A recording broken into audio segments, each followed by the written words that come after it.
നീ തോറ്റു കൊടുക്കരുത്. നിന്റെ വിൽ പവർ കൊണ്ട് നിനക്ക് തിരിച്ചു പിടിക്കാൻ പറ്റാത്തതൊന്നും ഒരുത്തരും നിന്റെ കയ്യിൽ നിന്ന് എടുത്തു കളയാൻ പറ്റില്ല.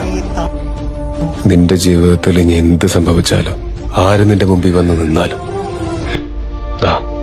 നീ ഇങ്ങനെ തലയുയർത്തി പിടിച്ചു നിൽക്കണം.